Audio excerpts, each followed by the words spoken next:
ang tinaguriang Zuma ng pelikulang Pilipino na si Max Laurel.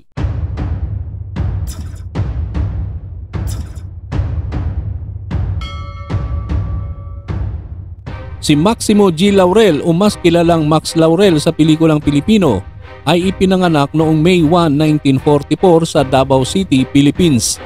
Napangasawa niya si Alice Laurel. Nagkaroon sila ng 3 anak at 2 apo sa araw ng kanyang pagpanaw. Bago siya nag-artista ay basketball player siya sa Davao at nagpunta rito sa Maynila. Nag-aral siya sa UST at naging career din. Aside from basketball, mahilig din siya sa swimming. Nagtrabaho din siya sa isang bangko bilang administrative assistant.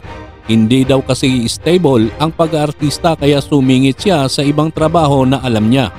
Si Max ang orihinal na gumanap sa sikat na comics karakter na Zuma 1985 at Anak ni Zuma 1987. Noong 2013 ay gumawa ng TV series ang ABS-CBN na may pamagat na Galema, Anak ni Zuma, kung saan si Andy Egerman ang bida. Ang role na Zuma ay ginampanan naman ng modelong si Derek Hubalde, anak ng dating PBA player na si Freddy Hubalde. Dahil na rin sa kanyang katangkaran, madalas na gumanap ng kontrabida si Max sa action movies. Una niyang pelikula ay ang Alupihang Dagat kung saan nakilala siya ng tao bilang kalaban ni Fernando Poe Jr. At magmula noon, nagkasunod-sunod na ang pelikula niya. At ang big break niya ay ang Sapagkat Kami Mga Misis Lamang kung saan nagkaroon siya ng pagkakataong makapareha si Nora Honor.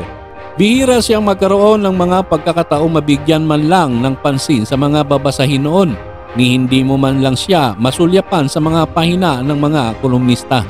At yun na nga, nabigyan siya ng break at naibigay sa kanya ng siniswerte at siya ang napiling gumanap bilang Zuma na siyang lahok ng nasabing kumpanya sa isang film festival.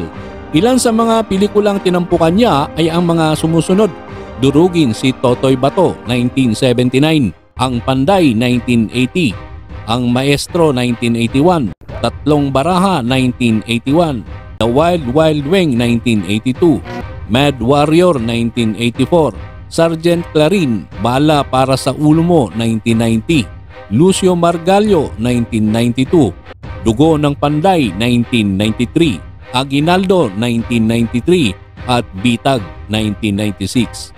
Pumanaw ang karakter actor at dating bodybuilder na si Max Laurel dahil sa cardiac arrest noong June 11, 2016. Siya ay 71 years old at inilibing siya sa La Loma Cemetery, Caloocan City. Shout out sa mag-asawang Jojo at Ashley Yongko from 13 Martires, Cavite City. Maraming salamat sa inyong panonood.